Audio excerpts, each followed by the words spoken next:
it was cut off at the beginning of the live. So this time we're waiting, we're being calm. So today I have Ted Fauster. Now that you said that, I was like, no, you're gonna start like laughing, Fauster. right? Ted Fauster. I'm going to do a little intro. Being diagnosed with an incurable chronic illness empowered him completely to overhaul his life. From the first time, the center of his universe was not writing, something much more profound had taken its place. As they say, I've been to the edge, and there I stood and looked down. Through meditation and the healing power of community, Ted was transformed. He now combines his talents as a writer, a personal branding strategist, and a salesperson to change people's lives. Through community and education, he now works in groups, one-on-one, and through his online courses to help people break free from fear, anxiety, and limiting beliefs. I'll have in the show notes links to all of those things. You on YouTube, I've watched a little bit of your YouTube today. Wonderful. Yeah, it's cool. It's just looking straight into the camera and just saying what's on your mind. You have a point every time. It's refreshing. Thank you.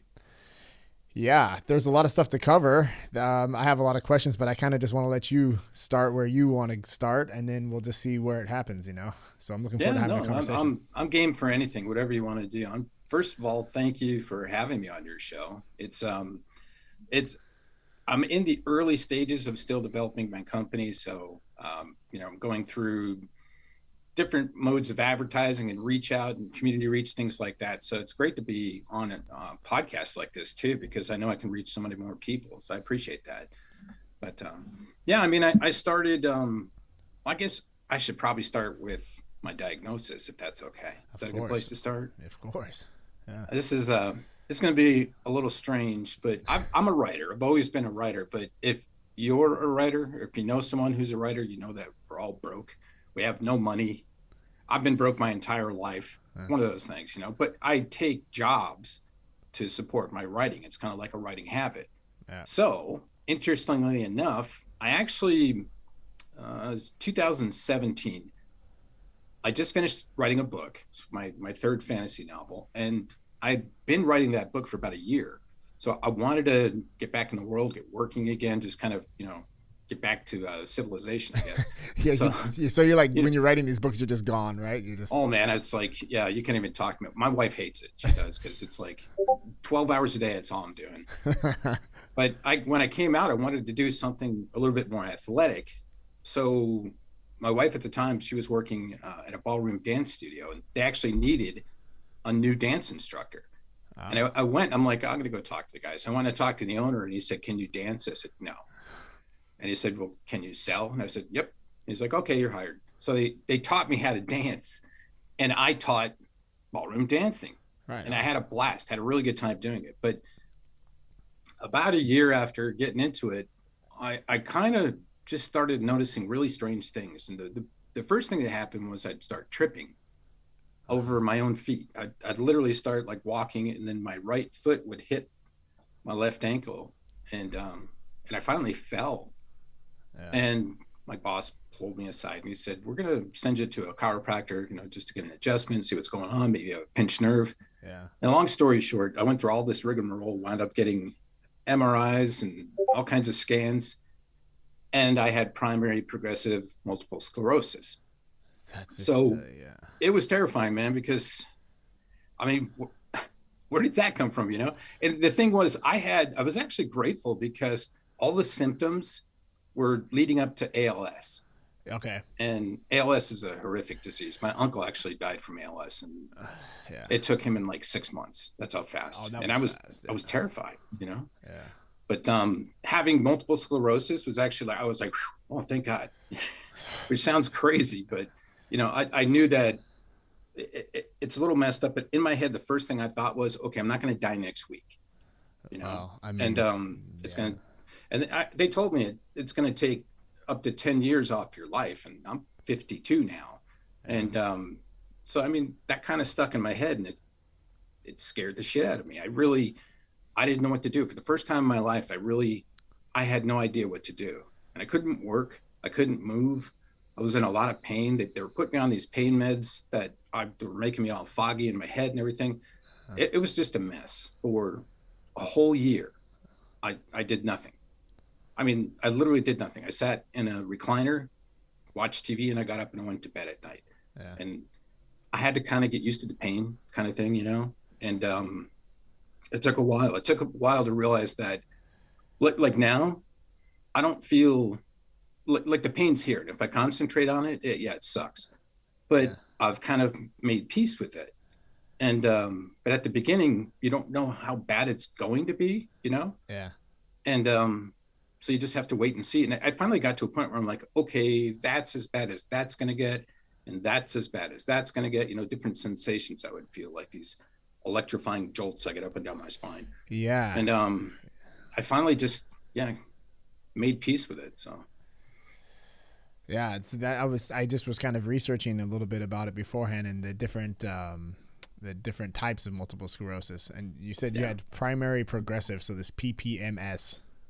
Right. Okay. Right. It's the rarest form. There's less than, really, the numbers now, I think it's less than 12% of everyone who's diagnosed with MS gets, I got the bonus MS that's with you all the time, never goes away. The bonus. So, exactly, because the other three, the relapsing, the secondary, and progressive, they have progressive relapsing. I'm sorry, that's what it was called. It's like they have like these waves, and then there's these phases of nothing. Or like not necessarily phases of nothing, but phases of like, no, it doesn't get worse. Well, that's where I'm really careful when I talk about it, because I never want to be like, my MS is worse than your MS kind of crap, But people, I mean, everybody, sometimes, actually many times, people that have relapsing remitting get it. I mean, they lose their vision. They completely lose the ability to speak, things like that. I don't have that. Yeah. So I'm actually really grateful. But they go through periods where sometimes it's months, sometimes it's even years, where they're almost normal. Yeah. And I don't get that. Mine's always like straight down. But just coming to terms with that, and then just the way that you turned it around into a positive, and to talk about it and be out and open about it, that just amazes me. Well, thanks, man. You know what it really was is I always believed I was this tough guy. The jobs I did to support my writing up until the dance studio, I was in construction. I'd go out and work on all these crazy. I worked in hydraulic fracturing fields in Colorado, just a chemical plant, driving a forklift. It was stuff that I intentionally, purposely took jobs that wouldn't crowd my head with a lot of detail. It didn't require my attention, so that when I got home at night, I could write. Oh. And I didn't have to, it was like easy jobs. They were physically demanding, but. So then you were like mentally good to go when you got home, and physically like you're good. Oh, that's an interesting way of looking at it. It's the only thing I could think of, because I knew that I was addicted to writing. I'm always going to be a writer, and I was kind of tired of being broke. It's funny. People think I have very, well-established writer friends who people think are rich, and believe me, they're not. They're all broke. There's very few writers that, you got J.K. Rowling in that level, and then there's this giant gulf in between there and reality, and that's where we all kind of sit. But yeah, that's when I was like, I'm tough. I got pipes dropped on my head. I got kicked by a bull in the ribs when I was a kid. It's like I didn't worry, and all of a sudden it was like, the universe said, well, try this, and I didn't have the strength anymore. My left hand is pretty much totally numb. So when I type, I have to type with my right hand and one finger of my left hand, just stupid stuff. I can't walk. I have to use crutches or sometimes a wheelchair, and all that. Now that I talk about it, it doesn't sound like that much, because you have to kind of make peace with it. Mm-hmm. But early on, I was pissed. Yeah. I mean, I was really pissed. I was like, and you go through all those things of, the 5 phases of, it's you feel like anger, you feel resentment, and then you get depressed, all that. And until I finally got to a spot where I'm like, okay, I feel like this isn't going to kill me, and I want to do something now. And it really took about a year. And the thing is, when I kept seeing that I was in this hole and I had to get my way out, and believing in how strong of a person I've always been, my kind of personality. And it's not like I'm bragging. It's just that I was never really concerned or worried. Nothing really bothered me. Yeah. And to see how bad and how low I got, that's when I started reaching out, and I started to see other people that were even lower, Yeah. And the biggest thing too was a lot of it wasn't just MS. It was, I just started to encounter people who were afraid. you know. Yeah. That's where it got interesting. That's kind of where Truly Fearless Life came from. Well, what was the last part? It's truly what? I didn't hear. Truly Fearless Life. That's the Yeah. company that I started. Yeah. Yeah, So exactly. Thank you. Yeah, so that's the truly fearless life, and I think about like one of the conversations we had with John, right? One of the first, I think it was the first one we had on The this first pod match. match, the first match on Podmatch. It's like a dating app for podcasters or something. it is. Huh? But he talked about fear, and then just in that conversation with him, I realized how that's still in my life, and then I kind of want to learn. I try to add these things into my life too. Like, well, where is fear blocking me, or how is it so deeply ingrained in us? And for you, I think the way that I see it is it's like you were able to, you analyze, you saw that you said something like the first time when you realized that you were consumed by fear most of your adult life. So that's a pretty That's a pretty big statement, like to realize that I've been consumed by fear my whole life up to this point. It really, it's something you're not really aware of, but I believe it comes from your parents. And I had fantastic parents. My father's no longer here. My mother's still kicking. She's doing just fine, but Still kicking. but they just, I think it was the era that they grew up in too. They went through so much crap when they were younger. That they had to do certain things to make sure that, they're preventing catastrophes. And there were 3 of us kids. So, I mean, little things like my dad never invested in stocks. He thought people were crazy if they invested in stocks. He would forget gambling, anything like that. If you leave the house, got to wear a winter jacket, all this stuff. And I just thought it was how you raised a kid. Yeah. And there was nothing wrong with it. But I realized later on in life, and really not until I got sick did it start to really set in, that they were just trying to protect me. But what they had done was make me afraid of everything.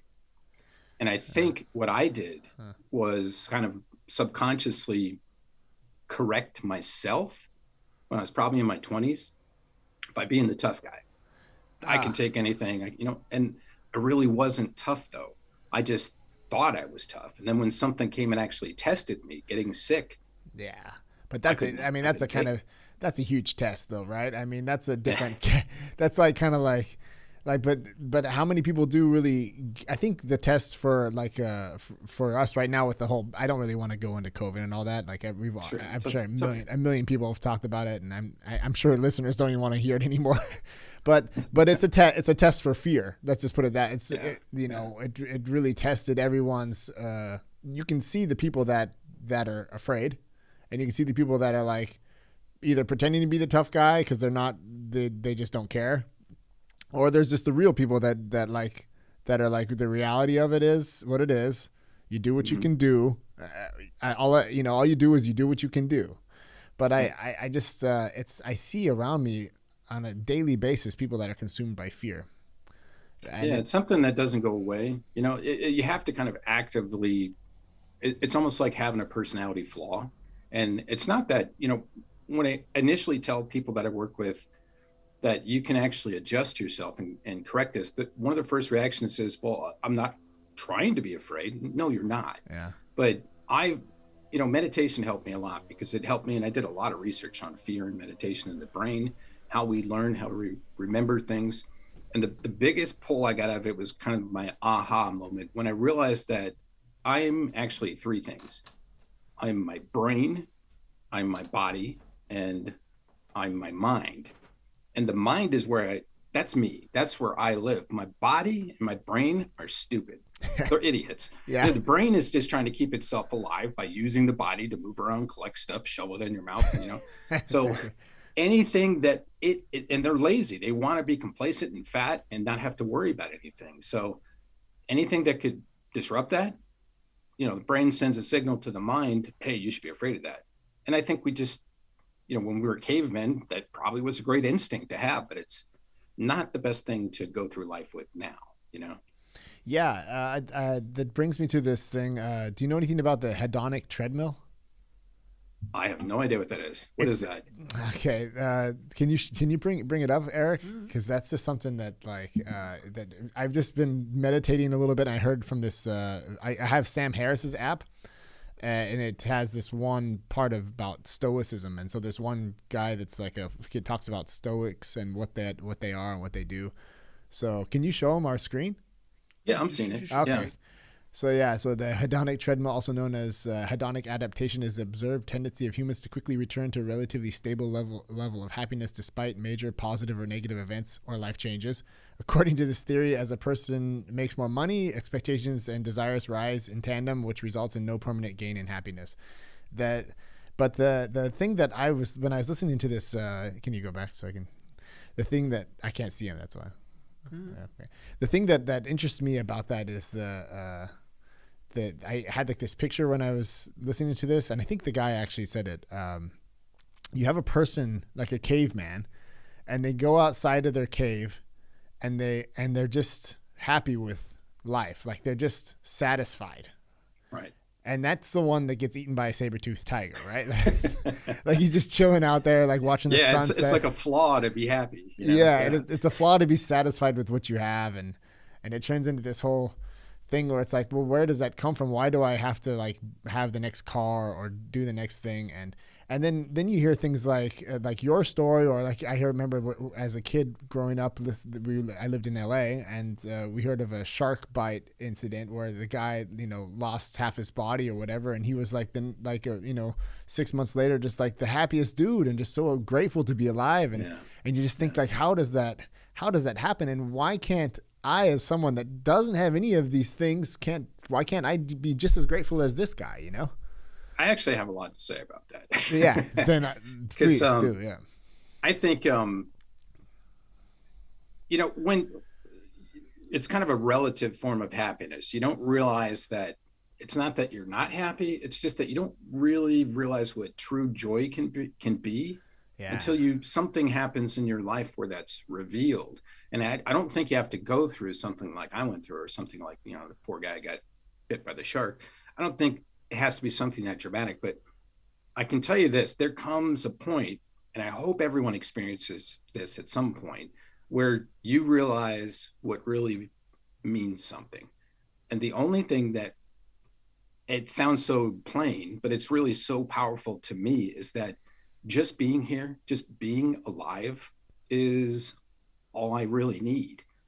And the reason I could say that is because everything else is bullshit. It's not real anyway. Wealth and having money, I've had all that before. It comes and goes. And when you start to realize that just being alive, just existing is enough, then what happened to me at least, was I started to feel so incredible waking up every morning. And meditation helped me realize this too. And then I wanted to help other people, because I saw it was kind of like, and I've always been like this my whole life. I saw other people going, oh man, I'm kind of afraid of this. And I'm like, hey, I can help you. And we'd start talking. Yeah. And I kind of explained what I went through. And it also made me realize that this isn't going to be easy, because a lot of people still don't grasp this. They don't understand, the value of it. And they kind of have to be taught that. And so that's the struggle, I guess, that you would say that I have is I want to be able to reach as many people as I can to let them know that if you really want to be happy, it's okay to be afraid. You just have to realize that your fears are something that your brain is manufacturing to protect everything.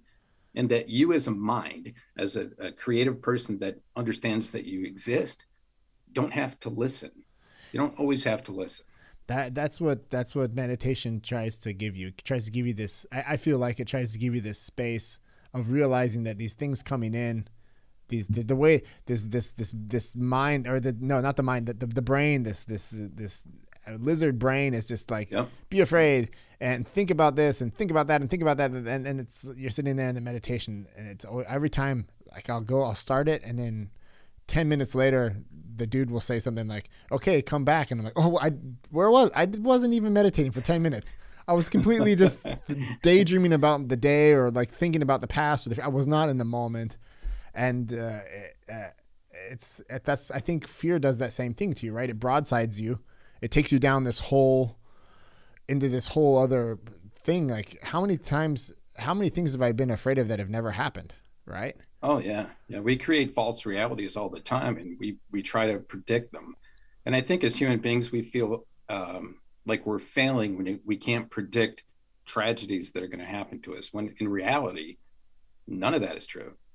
None of that's true. It's all just hypothesizing in our brain, and that's the brain, the meat part of your brain that's trying to prevent everything and be worried about everything and protect you. Yeah. And it's not allowing you to actually live your life in the moment where reality exists. Yeah, it prevents. It's so funny that that's how we humans are made. It's like, I get it. For 10,000 years, it was, it was probably pretty important, and we had to kind of know we had to plan for things, and this planning ability gave us the edge in the nature to separate ourselves from the animal kingdom and kind of be the masters. But it's like these days in the society we live in now, where at least in the countries that we live in, where we're really, really safe.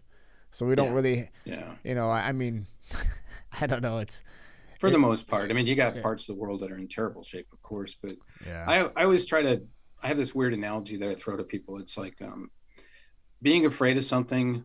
It's not unhealthy. It's just that you have to realize what the true emotion behind that fear is. So I always tell them, think of a train. Getting hit by a train probably hurts, and it's probably something you should be avoiding, but it's not really something you should be fearful of, because it's the probability of that happening is astronomical. But if you're walking down a train tunnel, and you're on the tracks and you're stuck and there's no room on the side and a train's coming towards you, you should probably be afraid, because there's a good chance you're going to get hit, So that's where it usually gets a laugh, because people are like, well, yeah, that makes sense. But I think we take little things, like, I'm going to go in a board meeting today, and I'm going to be nervous, and I'm going to start sweating, and I'm going to start stammering. And we're putting all these things in our heads that aren't real. Yeah. And we're making them happen because we're creating the energy that, makes that possibility happen. And you're doomed from the beginning, when all you have to do is just chill. Like even this meeting, honestly, I think, I don't know if you got a message. I'm like, am I going to be on video and audio? I didn't know. So I was like, oh, well, yeah, I'll be prepared for anything. And 10 years ago, I'd be like, why isn't this guy answering me? I need to know these things. And it's just, it's amazing how much better and more relaxed your life is when you're not afraid of everything. Yeah, it's funny that you tend to really, it brings you down these routes where it's not productive at all. On the flip side of it, though, it's like, if you're spending all that energy on all this fear, and all, not even just fear, like just all this basically feels negative, right? It's never positive stuff. You're not really spending your energy on thinking about what you're going to do, like, and you're going to succeed, or you're going to have a good time in this situation, or I'm just going to have a great conversation with Mr. Fauster. Not putting so much pressure on yourself in these situations obviously allows you just to be yourself and actually to enjoy the situation more. But I just wonder how to make that happen. Like I wondered to myself, like how, like you said at the beginning, like as far as meditation goes, I think meditation is the way to do it. How do you meditate? Well, I have a really cool way of meditating that it's probably really silly to everybody else. But let me just address one thing you said before I answer that. And that is that, you start with little steps to kind of overcome fear. Yeah. So, I'm the kind of person, believe me, I know, because I'm like, where's the fix? What do I do? Fix it. Tell me what to do, and I'm going to do it, because damn it, that kind of thing. It doesn't work that way. Yeah. You have to kind of gradually, it's like, learning a musical instrument. You're not going to, play the violin as soon as you pick one up. You have to learn, you have to practice, you have to ingrain that in your brain. But I don't know, my meditation really kind of, it happened at the same time, because a friend of mine suggested meditation right when I was kind of coming out of the fear, and I was getting irritated. I'm like, I don't want to be afraid anymore, and I need to calm down, because I was getting upset. I'm like, I wasn't really, I went through an angry stage, but I wasn't getting angry. I wanted answers. And then meditation actually taught me that you're not always going to get the answers. Mm-hmm. And, but anyway, my meditation, all right, here's the weird part. It's not weird. Have you ever heard of a band? Have you ever heard of a band called Prodigy? Yeah. Okay. Well, there's a song called Narayan. And Narayan is Om Namah Narayana, which is kind of a takeoff of chant from, I think it's a Taoist chant, to where you get yourself into this meditative state. Well, in the song, they say it 20 times. And it's kind of this chant. When I first heard the song, I was like, what does that mean? That's kind of cool. You know, and it's like just listening to it's soothing. Yeah. And I looked it up, and it's kind of, I think the proper pronunciation is Om Namon Narayana. Okay. And what it means is essentially I'm telling the universe that I realize I'm a part of the universe, that I'm not this great individual, but I'm also important, and that I am thankful to the universe for allowing me to allow the universe to experience itself through me, which sounds wild. That's great. But when I first learned that, I'm like, really? Is that really what's happening? And you know, I'm always a skeptic, and I can't say, of course, there's no proof of this, but it sounds so beautiful, you know, and I kind of want it to be true. And I think it's on any level you can apply that, and it would actually, you know, it's kind of like most religions even have the same aspects that they're always teaching. It's always the same thing. It's always, you know, positive, be good, not be evil, don't kill, you know, things like that. Yeah. So when I started doing my meditation, I learned at the same time about the law of attraction, which I don't want to get into too much because I suspect it may be true, yeah, but I'd be lying if I said I believed it because I don't have the proof. Yeah. But I can tell you that I've seen results. And have you heard of the law of attraction? It's basically yeah, if you, I'm totally into it too. So it is cool. I wouldn't mind talking about it either. It's oh no, it's great because I still can't like go, okay, I know this is real because of this, but I can tell you this. When I started combining meditation with the law of attraction, I figured out this weird formula that works for me. And for me, it's like I go into my meditations now and I meditate every day. Yeah. You know, every day. I can even meditate before I'm going to sleep if I didn't have an opportunity to do it throughout the day. But I go into them with gratitude. Yeah. And I'm thankful for this. I'm thankful for this.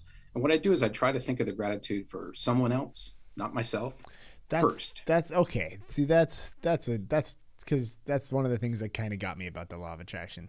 But I keep going. I'm sorry to interrupt you. Yeah. No, it's okay. It's okay. I mean, yeah, because I was like, okay, I'm grateful, but is this all about me? No, it's about, I'm grateful. You know, I have my son's an incredible kid. My mom is still alive. I have a beautiful wife. I got a really cool dog. You know, those are just little things, but there are so many little things that you can be grateful for, even in you know, the eye of the storm. There's still things you could be grateful for. So I thank the universe for that. My son just came into the. I'm sorry, Tristan. I'm in a show right now, buddy boy. You got to go down to the pharmacy. I'm sorry, buddy.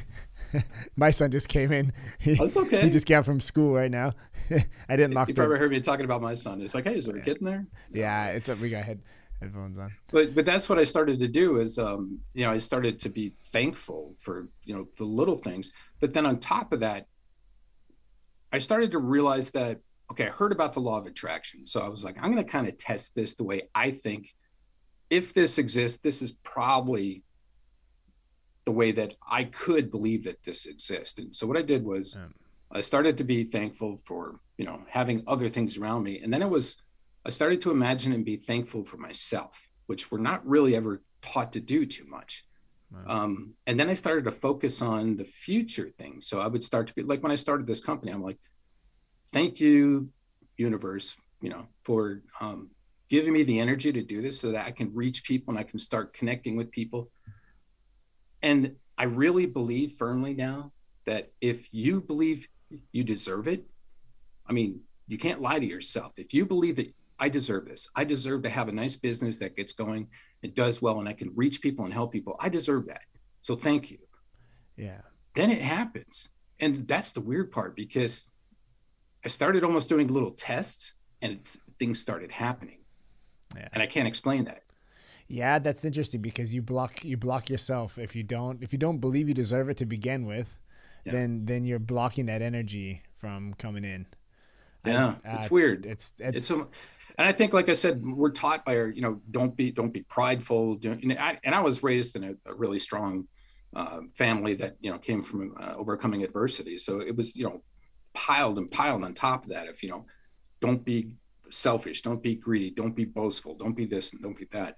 And to a certain extent, that's when I also realized that, you know, some of that's actually not helpful. I wasn't supported in the way I probably could have been, but I don't hold it against them. That's just the way it was. But, it's okay to ask and to ask for things. And this is like when I teach sales to people, this is like this boom, just eye-opening moment when I say, I always have two things. I don't mean to segue into sales. It's fine. But when you have, someone who's afraid of asking for the close in a sale, whatever that may be, and if you don't know, the close is, at the end of the sale when you wrap everything up and you get the money, whatever. Yeah. But and then people would, come to me and they'd say, well, I'm afraid of that point. And I said, well, okay, ask yourself two questions. Number one, have you done everything to be helpful and kind and supportive for this person? And most all the time they say, well, yes. And number two is simple. Do you deserve it? Did you work hard enough? Did you help this person? Did you create a solution for the problem? Yeah. And do you feel like you deserved it? Well, if the answer is yes, then go do it. And it's like, it's amazing to me how many people they don't put it together that way. Yeah, and I don't know why. But. I think it's like you said, it's a deeply ingrained. I had the same thing. It's a deeply ingrained guilt for asking for something. Yep. And why should I feel that guilt, right? I mean, if I really, unless I'm faking it, there's this whole thing. Like, I remember when I first was learning to be a bartender, or I wanted to be a bartender because I was a busser at a restaurant, and I want to make the next level. And my buddy's just like, he's like, you just have to fake it. Like, you just have to tell everyone that you're a bartender. And I'm like, yeah, but I can't, he's like, you got to learn how to make the drinks. Yeah, sure. You got to learn how to make the drinks. You can't be, but like by the you just said it right there. You have to learn, you have to educate yourself on what you have to do. But when I hear fake it till you make it, what I really think, and I believe that people are telling you is that believe in yourself. It's not that you necessarily have to fake it. You have to get to the point where you believe you can do it. Yeah, there's once always you like get to that point. Yeah. You learn what you have to learn. A bartender, you learn the drinks, but then you give yourself permission to be successful. Yeah. And that's where, I got to tell you this. I worked in several startups, and there's this weird culture in America where, I'm not knocking America or anything like that, but especially in the startup community, that these, the people who do the startups, they kind of try to educate. And they're usually a lot of kids that they bring in. And they try to tell them, the best way that we're going to be successful is, all you guys are equal. We're going to treat you all equally. And that we're all in this together, which sounds great. But what they're really doing, and I started to see this, is they want everyone doing every job all the time so that they don't have to give anyone more money, and that they can rely on people to plug in, if this person's sick, they can do this. I mean, I guess it makes sense logistically. Yeah. But what they were asking, and I saw this happen to so many young kids all the time, is they were asking them to be complacent and happy with being average and being obedient to the company. Yeah. And that's where I think a lot of it comes from, that you talk about that guilt. Yeah. I mean, it's still kind of like that. When I was a kid, my parents were like, you work for a good company and they're going to give you a pension. They're going to do this. And you just work and they'll take care of you. Yeah. I think we know that's not true now. Yeah, but it's branded into, and it follows out of school. It's like from being this frontal learning in school to becoming a cog in this machine, and yeah. Well, I mean, society's kind of built on that. If everyone were an entrepreneur, we probably wouldn't get a lot done. I mean, there's a balance. There's a balance to everything in the universe. Of course, I believe that too. And there's a balance to this. There's people that would feel the compunction to go out and actually start a business on their own and be an entrepreneur. I think that's right for them. Some people, they really just honestly don't want to work that hard. And it's not that they're lazy. I don't want to blame people. What I do is it's a pain in the ass, especially with, the disease that I have. It makes it really hard some days. Yeah. I get tired easily. Amen. So I can see where someone's, let's say having a child is the most important, beautiful thing that they can do in their life. So they're married, they're going to have a child. They want to be able to raise that child in a situation where they have a lot of time to spend with their family.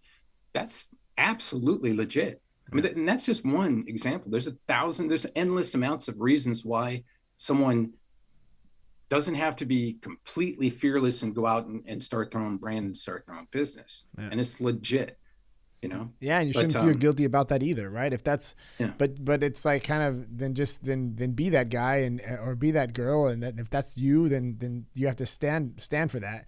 The brutal honesty is saying that you're not Elon Musk, that you're going to not be the guy that works 100 hours. And I don't want to be Elon Musk, man. You ever read that interview where he talks about, he thought he was insane when he was a kid. He literally said, there's something wrong with my brain because I can't stop thinking all the time. And he must have a horrible life, really. And I think he's done a lot of good, obviously. He's very successful. I don't want to be Elon Musk. I don't think that's going to be a nightmare. He says that too. Yeah. He's like, I don't wish this on anybody, you know? Right? Yeah. Yeah. But the thing is that with him, just to kind of go on a little Elon Musk tangent, is I would really appreciate about that is that he gets people to work for him too, right? And he ends up being he gets a lot of talented people that you know, there's that whole area where it's like there's not just people that are employed and entrepreneurs. He's got teams of fantastically smart engineers working to go to Mars. Like, how do you get people to?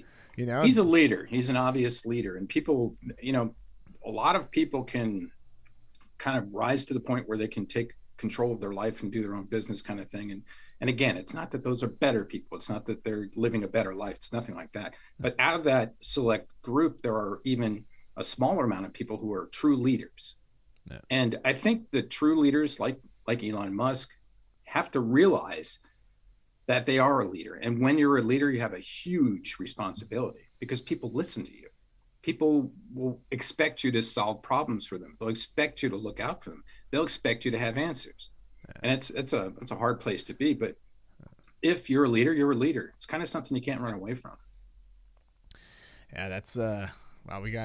I always end up somehow always land on Elon Musk. I don't know. I love that guy. Like I remember listening to his. I had it as an audiobook. I listened to his biography biography. He didn't write it himself, and I was just amazed at just at the beginning of SpaceX how they were building the first rockets and like having to move them out of the shed, and it took them 2 weeks, and then it was raining and they had to move them back into the shed, and then all this. Oh, there's all kinds of things. You know, who builds a rocket without fins on it? You know, yeah. That's when they first came out with the rocket, and I was like, don't they need the little fin things to make it go straight? And my dad was still alive at the time he was talking about it. He's like, it doesn't work that way. Those are for model rockets. It's not the same thing. So, and then I saw the first time that they had one of his spaceships go up and then come down and land. And I was like, that's impossible. There's no way that could happen. And he's doing it, you know?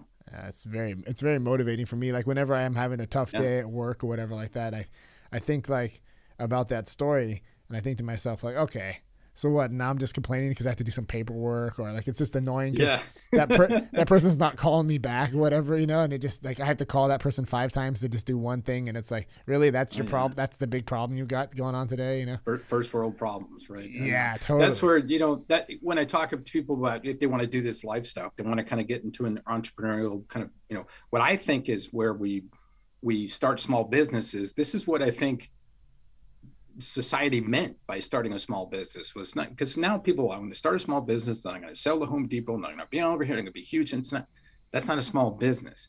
You're a small business when you're an entrepreneur, and you don't have to have a lot of people working for you. You can do this relatively on your own. But I think the number one most deciding factor is that you better love what you're doing. Yeah. You better love it, because everything you just described and that I talked about that seems like work. I'm almost practically hyperventilating talking to you because I'm so excited about talking about it, because I really love my life this much now. Yeah. And it took getting sick to figure this out. That's the crazy part. Yeah. Yeah. It's, but when you burn for something, I think the time flies, you know. How old is not enough in a day. How old is your son? My son's 30. He's 30. Yeah. Cool. I had him very young. Yeah.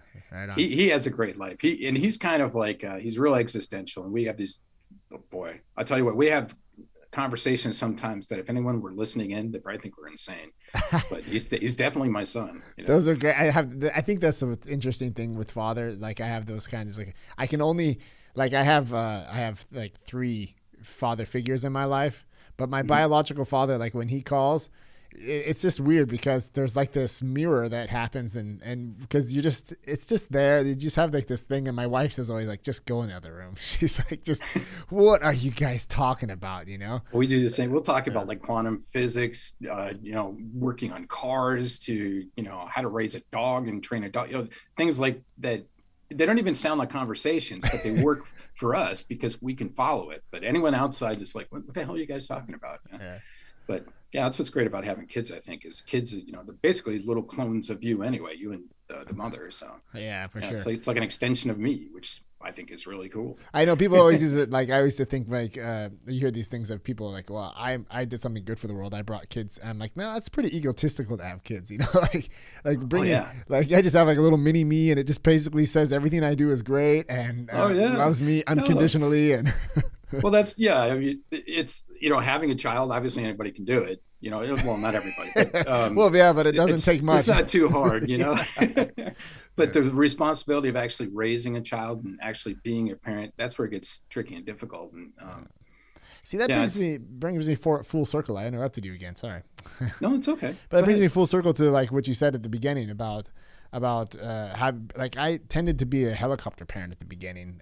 When my first son came out, I was super overprotective of him, and it really bothered my wife because my wife wasn't like that, and I was just like, and I had thought to myself, I built this whole thing around it. Like I have to be the perfect dad and I got to do all these things to make sure that like he's got a good father in his life. And I'm just going to be like super dad, 120%. And God, by the third one, that was all out the door. Right. Like it just like, well, that's, you're basically describing what my parents did. My parents both loved us all very, very much. They were great people. They're great parents. But I think in a way they did that wrong. They were very helicopter and very protective to the point where you didn't even get in the helicopter. It's like you stayed home and they went and fought wars for you. They took care of everything. Yeah. And I was, growing up, it felt kind of cool when you're a young kid to know that I'm protected. My parents going to say, but you don't realize what a privilege that is to have something like that. And then when you get out in the world, you're like, oh shit. Yeah. So what I did, just to talk about raising kids, I did the exact opposite with my son. We had a lot of talks, but I told him, you're going to make your own decisions and I'm going to give you the information to hopefully make the right decision, which I thought was great. But he wound up getting in a lot of trouble. Did he? And yeah. Oh yeah, God, yeah. I mean, I remember sleeping one night. I was knock at the door, and I went to the door, and there's a cop there, and he's like, "We have your son in their car." And I'm like, "No, you don't. He's in his room right here." I went in the room. Of course, he wasn't in there, and they had arrested him for shoplifting. But he went through. I think when I divorced his mother, that was hard on him too. So, but I was kind of one end of the spectrum. I did the exact opposite of what my parents did because I thought, I don't want my kid to be afraid. I want him to be tough and I want him to be able to figure things out and to be brave and go out in the world and make a difference. So if I'm afraid, I'm a result of my parents being super helicopter parents, then I'm going to be the exact opposite. I'm going to have this super kid. Yeah. Well, it didn't work that way. Yeah. There's like some type of balance. Do you know that song from Johnny Cash, A Boy Named Sue? Yeah. That's a great song. That's a great song. When I think of that song, I think like at the end, he's just fighting with his dad and graveling in the dirt and they're pulling a knife on him. He finally got his dad in the thing and he's just like, that's why I named you Sue, because I knew I wasn't going to be there for you to give you all these lessons in life. So that name you had to carry that name with you. I mean, there's great song. Yeah, it's Johnny Cash, Man in Black. He's a great. It's funny because I always thought that I was going to be like a business person. I was going to be somebody that was a banker or whatever. And I kind of started to realize, thankfully early on, that I was going to be more the creative type of person. So songwriting, I play the guitar. I have a really hard time now because my hand's numb, but I still try. But I saw that in my son too. He started to do the creative things. And I remember initially I was like, no, you can't do that because you're going to be broke. Yeah, exactly. He's not going to have any money, and I would never say that to him. But then I realized this is my gift. I've been given this gift from the universe. This is me born again, basically. This is another life that I get to be involved in. And ultimately, I think your kids raise themselves. They really do. You are role models to a certain point where they start to kind of realize that you're full of shit, at certain things. Yeah. And then they start to make their own decisions. But I think the only thing you can do to be a good parent, really, truthfully, if someone asked me, was to just set good examples. That's all. Because you can't tell a kid to do anything. I think you know that. They'll do it. They'll respond if they have to, especially if they're, any kind of repercussions if they don't. But they won't want to unless you allow them to see why it's beneficial. And the only way to do that is through example. Be a good person. Don't get in arguments. Don't fist fight when you're out. Things like that. They see and they learn from that. Yeah. Don't fist fight in the. Yeah. My grandpa. No fighting in the grocery store. I don't know. I remember. I'll never forget that. I remember the story that my whole family would always tell about my grandpa, like how he there was this one guy and they were all out there and he just started beating everybody up, and he has like this authoritative, like he's just this old school, authoritative, like biker kind of guy, and I remember, he would make me work all day for my $15 and then he'd make me buy lunch. And I'd sit there, and my mom would just be like, "Oh, how could you do that to this poor little boy?" And I'd be like, "Yeah, how could you do that to me?" And he's just, Jesus Christ, you guys are all pussies, That's it just there's this old school mentality is definitely I think we need more of that, to be honest. Like I feel like a little bit, you got to have more of these hard asses because. I have no problem being like real. I was always with my son Ethan. I would never candy coat things. Now he'd ask me things and I wouldn't like tell him something, even when he was a kid. Yeah. Whatever. All right, I'm laying it on you. Here we go. Well, yeah, I would not hide the truth from him, and I would always do it kind of a read the room type of situation to a 7-year-old. You're not going to tell him about how probably when you're dead, nothing happens and you're just lying on the ground, dissolving, things like that. You're not going to have that conversation. Exactly. But I allowed him to have the room to make those decisions and to feel comfortable questioning things like that on his own. Yeah. And that's where, he went through so much, I think a challenge when he was a kid. And I went through hell too, because people around me, I was like, why don't you kick his ass? Why don't you do that? And I'm never going to touch my son. I'm not going to do that. But I almost didn't want to, and I didn't want to be the one that came up and said, I told you so. See what you did? You're a dumbass. You did that. And I never wanted to do that. Yeah. So it was this balance between, what do I do? How do I support him? And how do I not be an asshole? And eventually I realized that it's just me. It's just showing him good examples. And that's just what kids do. Kids do dumb shit. Yeah, and when he got older, now he owns his own garage. He builds, like race cars or something. I don't even understand what he does, but he's a great mechanic and really well-adjusted, good kid. Yeah. There's a balance for sure, but I think the doing the example thing, like it makes sense when you say it, but it's tricky. Like it's this whole self-reflection process that happens when I find myself like I have a tendency to fly off the handle, right? And it just ruins them. Like if I go out there and I just fly off the handle and do this whole Italian like rah, it's like, I'm from New Jersey. I know what you're talking about. Yeah, we always talk with our hands again. Son of a bitch, It's like, you could do that, but that's where I learned. I guess it's maybe just life experience. It's not that I'm pulling rank on you or anything, but just being older, you kind of realize what doesn't work, and the only way to realize that is to screw up and do it, and then you realize what does work. And I think now, some of the people that I idolized when I was a teenager, like you were talking about, like. Kind of the badasses. And this guy's not afraid of anything. He'll go, people get in a fight, he's going to go up there and, and I was like, okay, that's what a man does, And I started to realize much later in life, that those are the people who are afraid the most. Those are the people who are scared. And the only way out of it's kind of like the cornered dog syndrome. They just want to fight. They want to be tough. They have to bark. They have to yell things. And to me, I started to see that as not a failure, because I don't think any emotion that you genuinely perceive as a failure ever. They're all valid, but you have to realize that it's not helpful, and you're not helping other people. That was a big thing for me too, is like realizing how good it makes you feel to help other people makes you want to be a better person. And it's not that I'm some better person, but I don't really have a tendency to get angry anymore. Whereas when I was a teenager, I thought that's what you did. Yeah.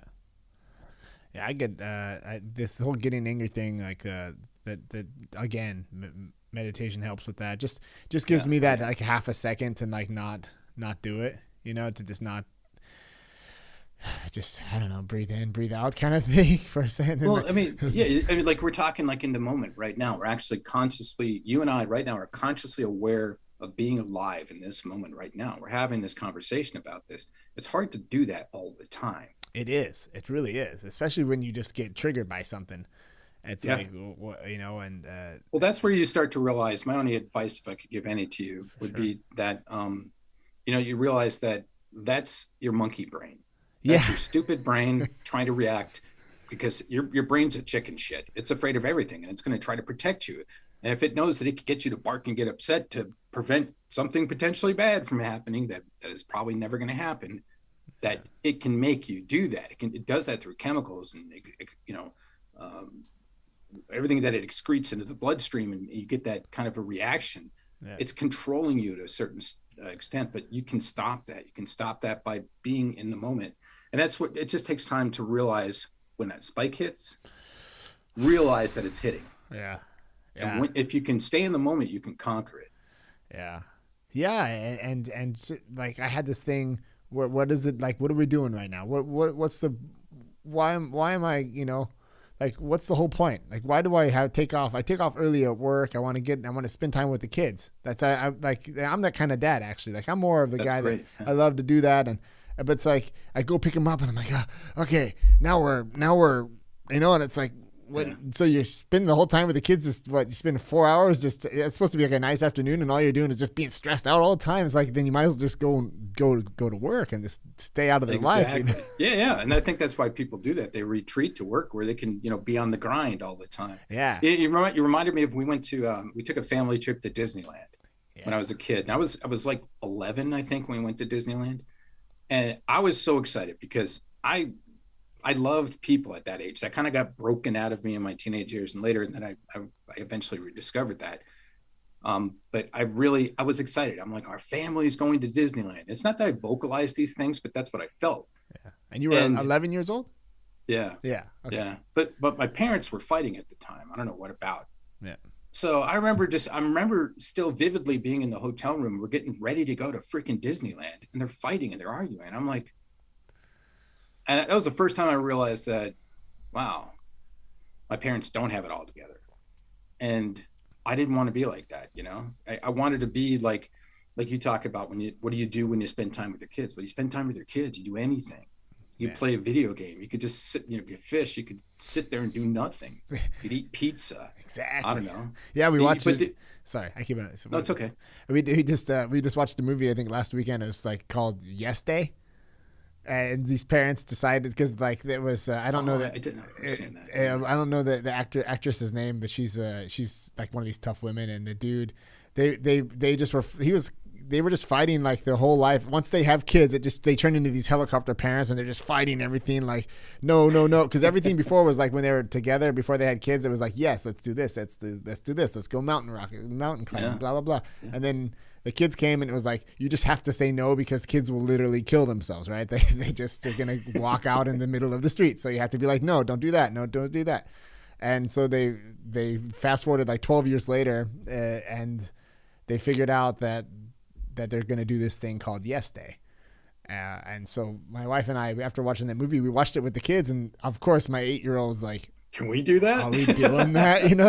Like, oh shit! But you can't do. There was a rule like you can't do anything in the future. Like you can't like make me say yes for the next for the next thing. Yeah. And Like the genie with the 3 wishes. You can't wish for more wishes. yeah, exactly. You can't wish for more yes day every day or whatever. Because I have to say yes. And I think that was about it. And you can't put yourself in harm or anything like that, right? Like there's no, you can't say like I want to jump off a cliff today. Like it's kind of a sad thing to say, but anyway. No, it's yeah. I mean, well, what you're talking about is like that's the kind of fears that are valid. But they're not. Yeah, there's not really a word for it though, is there? I mean, we talk Yeah. about being cautious and then being courageous, and being courageous and being fearless is actually the same thing, because when you're courageous, you're able to work right through your fears, but it's not the same thing as being and I wish we had a much better word for this in the English language, at least, to where, you know, kind of the train. I'm not afraid of being hit by a train, but I'm not stupid. I'm not going to step in front of the train because that'll hurt. Yeah. So it's like I'm smart enough to be cautious and to, you know, but I don't think we have a strong enough word, you know, fear. You say fear, people are like, oh yeah, I understand fear. Well, Yeah. but we don't really understand fear because fear doesn't exist. Fear is something our brain is lying to us about, but we need to be cautious. And the word cautious just isn't strong enough. No, it's not true. It's not strong enough. It's true. I think that the thing that I was listening to in this stoicism thing was like, again, that's kind of this law of attraction thing.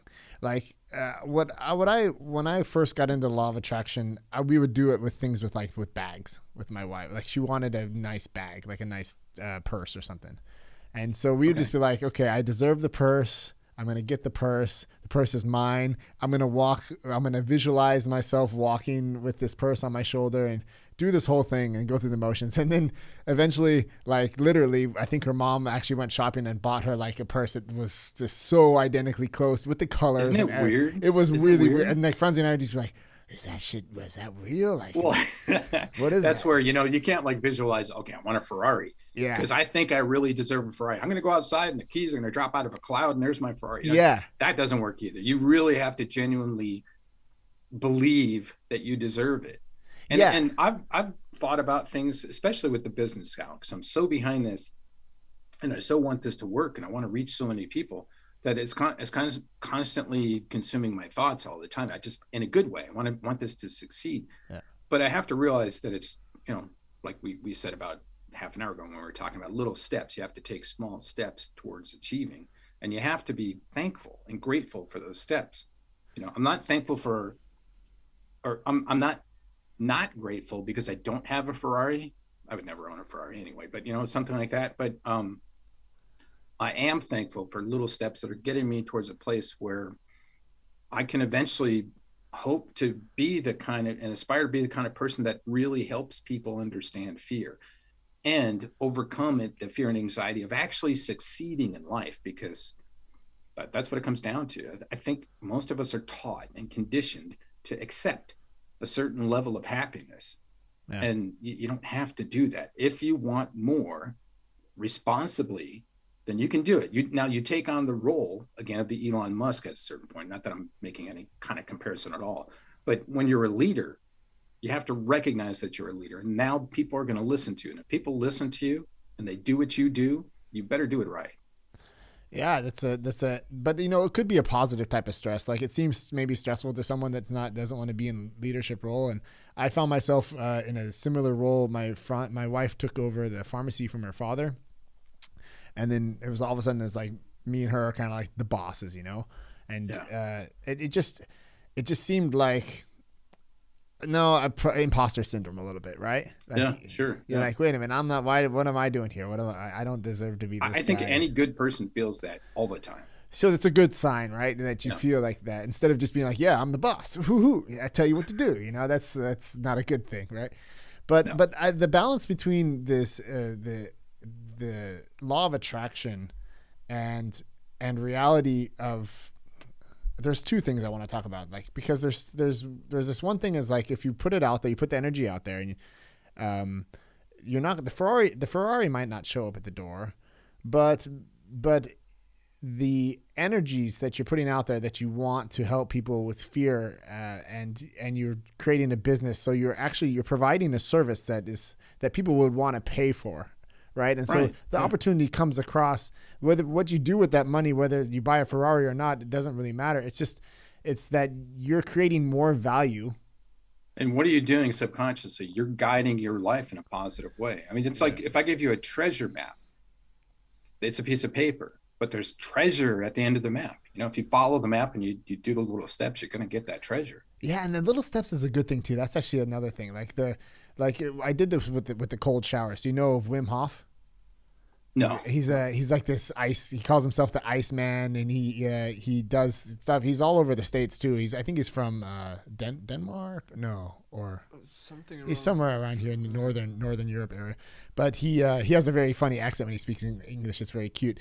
But he does this whole thing with the cold showers, where like you get up in the morning, you take a cold shower, and it's just like it's basically controlling your it's basically like controlling your breathing. Obviously, you got to breathe through it, and it's just the mental blockage, kind of like the fire walking and stuff like that. But it's easy; anybody can do it, and it starts off the same way. It's like do 5 seconds. And then turn it on, and then do 10 seconds, and it's just these steps, and all of a sudden you're taking cold showers for a minute and a half. Well, it's really weird you say that because I don't take cold showers, but I have to take kind of lukewarm showers because the heat gets the nerves going in my body, and I've fallen in the shower a bunch of times because I almost knocks me out. So I have to take colder showers, but that's interesting. That's a great theory too, because it's kind of like pain when you have the chronic pain. Like I said, when it first happened, I'm like, this sucks. What do I do? Now it's like I'm in pain sitting here right now. Yeah. But it's manageable. And I have accepted that if I want to keep living, if I want to stay here, that I got to deal with this. Yeah. It's not going to go away. And I think that's where I say I'm lucky. I'm really, really thankful and grateful and lucky that this happened to me, because it made me realize how great being alive really is. Yeah, that's something that's it's hard to keep. And for you, it's just like it's an everyday thing, right? You wake up, you're like, I'm good to go. And I wish not that I wish, but I think to find that, like, it takes a constant effort, and I get up in the morning an hour and a half before everyone else, and I do like my thing. And there's days where I'm on it and I'll find that. And there's other days where, like I said, it just flies through. Like I'm not even there. Well, yeah. I mean, you can't be perfect. Nobody's dead on all the time. Sure. Yeah. Yeah. But I mean, it's just, it's almost like it's a respect for life, respect for yourself, respect for this gift that we have of life. Yeah. Being satisfied with just like, why do I have to have so many things to be happy? Why can't I woke up today? Because people want to convince you that you got to buy their shit. That's why. Yeah. It's just like this consuming lifestyle. It doesn't. But the truth is if my level of happiness is based on that my eyes are open today, it's a great level. Yeah, that's a good place to start. It's all up from there, right? It's all positive. But that's really the truth. I mean, I thought I literally didn't know if I was going to be dead in a week when I got diagnosed, because I didn't know enough about it yet. And I think I asked those questions when I was in the doctor's office, but it's kind of like in the movies when, somebody gets bad news and they kind of are talking like this and you can't hear, and that's what happened to me. Yeah. And so when I got home, I'm like, fuck, I mean, am I going to die? I actually believe that there was a very strong possibility that in the next couple of weeks I was going to be dead. Like, is this it? Is this it? You need to ask yourself that. That's just so sobering.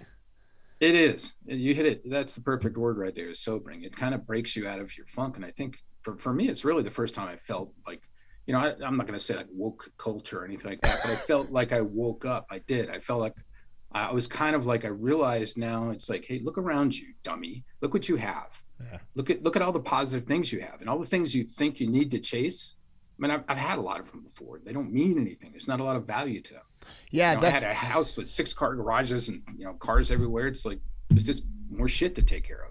It's just more shit to take care of. That's totally true. You're talking to the right guy. I got the same thing sometimes. I go into my garage. I'm like, how much shit have I accumulated over my life, and how much of it have I touched in the last 2 years? It's time to throw it away. But then on the other side of the door, there's an Amazon package waiting. It's like it's just coming in and going out, and I'm just the guy. That's just like my job, and I'll tell you what, if you want to make money nowadays, open up a cardboard plant where you make boxes. That's where all the money is. Yeah, think about that. We're sipping so much crap, but yeah, there's nothing wrong with rewarding yourself. It's kind of like you can give yourself things that really genuinely make you feel happy, but I think it's really good to be aware that it's a temporary kind of high. It's kind of like, be aware of it. It's gonna fade. This is not gonna. It's not happiness. Yeah. It's you're feeling. I don't even know the right word to say now, but It's kind of an adrenaline push sometimes. Like when I buy something that's like a little bit expensive, maybe a little bit too expensive, it's like, it's kind of a little bit of adrenaline. I don't know what that is though. It's weird. It's like this. Well, I don't know. I think it's primal. I think it comes down to almost like the I think it was Freud that said one of the largest driving factors in a human being is sex. It's always because what we live for, according to him, was to conquer, take things, and fuck. Basically, it's like it's all Sounds about. good to me. Yeah. But I think that that kind of sensation that you get when you buy something, it feels a little like you probably shouldn't be doing this, but it's actually okay, and you get that kind of sense of accomplishment kind of thing. Yeah. And that's where I'm really careful about that nowadays, because I realize that that's good. It's good to have that, but that's not joy.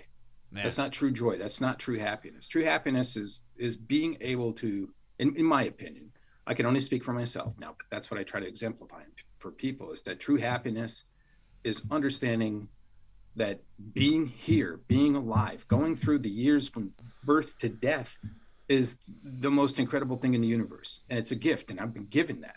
So everything that I experience, even this disease, it's all part of this kick-ass ride. Yeah. Yeah, that's putting it really, I Sorry, we got real heavy there. Yeah, I was going to say, I almost want to just like end the conversation on that because it's so strong. But there was this one little thing that I still had in my mind, and it was about the basically like when I'm sitting down and I'm meditating about whatever, like if I listen to like a guided meditation, and the guy's talking about this idea that the Stoics used to have about negative visualization, which totally surprised me. I was like, wait a minute, negative visualization. I don't want to go there, because I'm all about this positive visualization. I want to talk. I don't want to put any negative kind of thoughts. I want to just do the positive thing. But he made an interesting point that, and I just tried it, and it's not like you can dwell on these things, right? I just tried it. I was like, okay, I'm going to visualize, basically like the things that are important to me have to be gone, right? So like, then you find out what's important. So obviously my wife and my kids, that's like the easiest, fastest thing to think about. Yeah. I was like, okay, wait, no, I'm going to listen. I'm going to do what he says. I'm going to meditate on them not being there. And it was really creepy. It was eerie, and it felt weird to even like let that kind of internally go through my emotional system, See, that's scary for me, because it's kind of like, I think when you're thinking it, we're almost to the point where we're proving in the quantum realm that information is going out there. Like and it absolutely builds things and makes things real. Yeah. And I try not to. That's where it's like, you son of a bitch, you did me wrong. I hope you die. I hope you drive your car off a cliff. And, when you do that, and I'm not saying you did the same thing, but when you think of things in the negative aspect, I think all it is negative energy. And I think it's kind of like, if you look in nature, there's no right and wrong. There's just existence. A lion eats something not because he's a dick. He's eating something because he's hungry. Yeah, so he's not intentionally murdering something. Yeah. The universe is kind of like that too. I see it to where the universe just understands energy. And I really believe now, because like I said, I've almost got, I have proof that things that I've connected and felt grateful and felt like I deserved, I've gotten. Yeah. So I have to believe it. But I think the universe doesn't discriminate. So if you're thinking bad shit, it's going to make bad shit happen.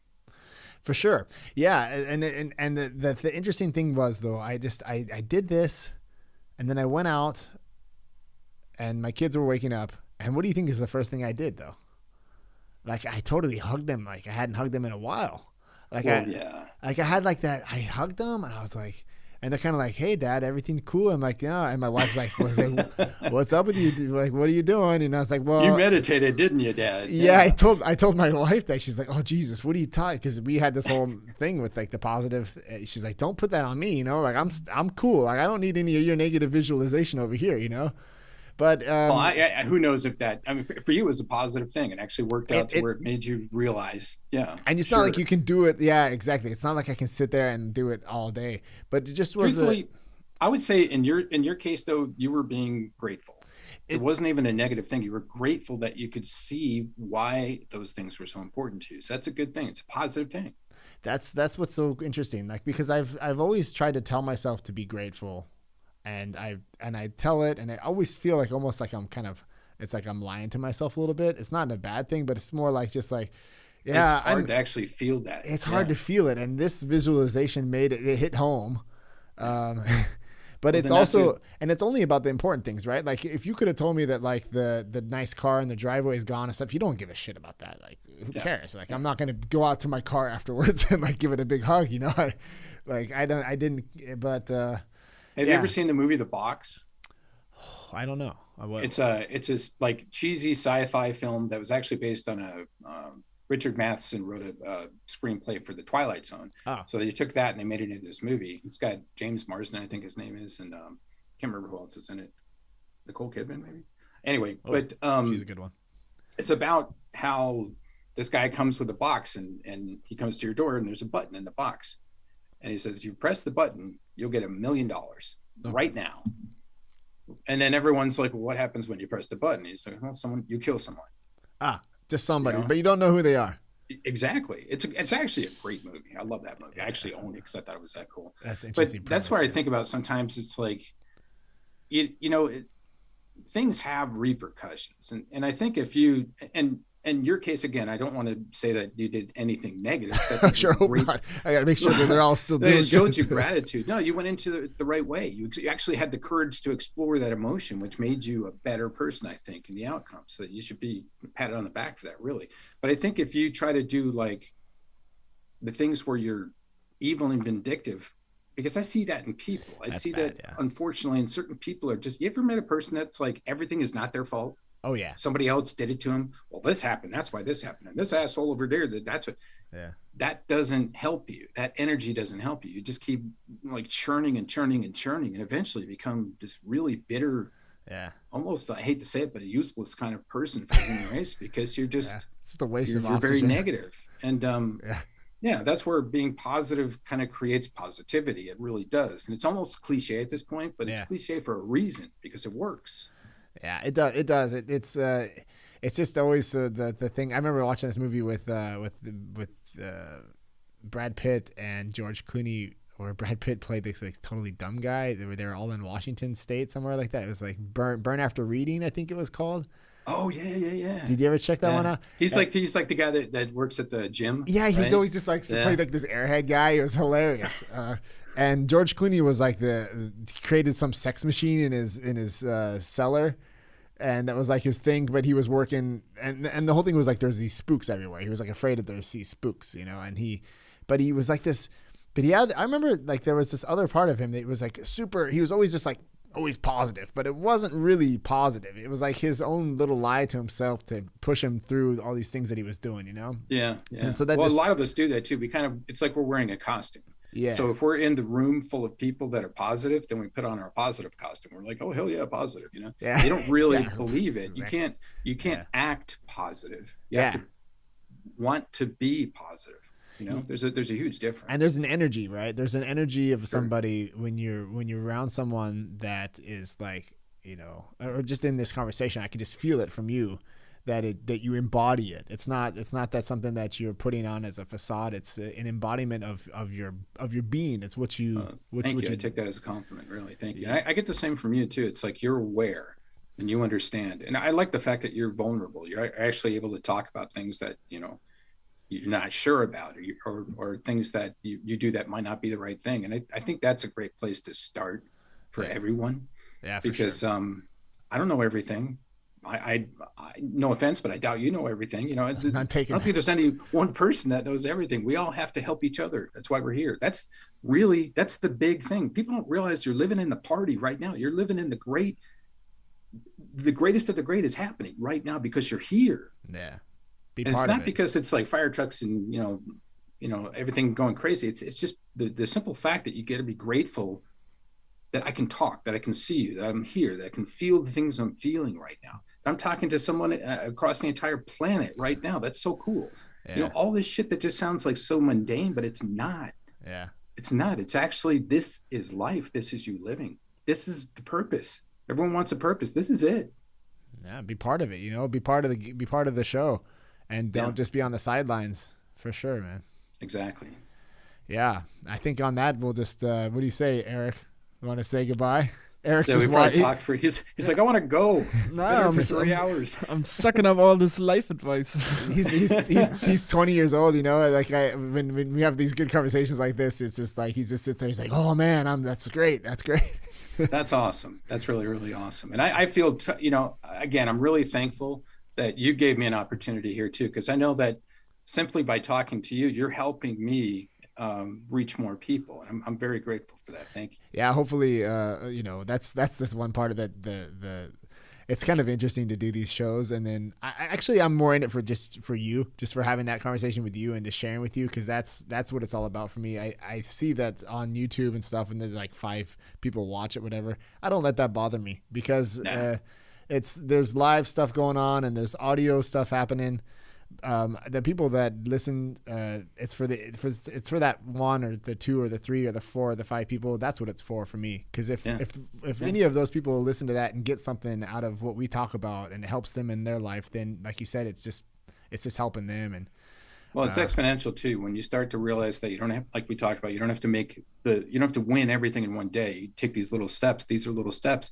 And as long as you keep forward, you keep going forward, and you just believe in yourself, realistically, and be happy and grateful with what you're getting and with the speed at which you're getting it and which you're receiving it. So you're not like jealous that someone else got this and I didn't have that, because that's that other person that complains about everything all the time. You enjoy the ride, you enjoy the life little by little.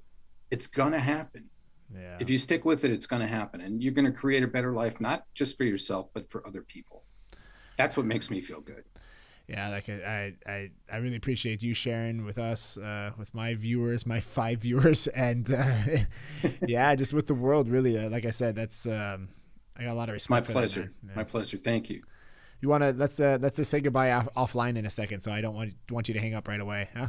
Okay. So, all right, take it easy. Bye-bye. You too. Yeah,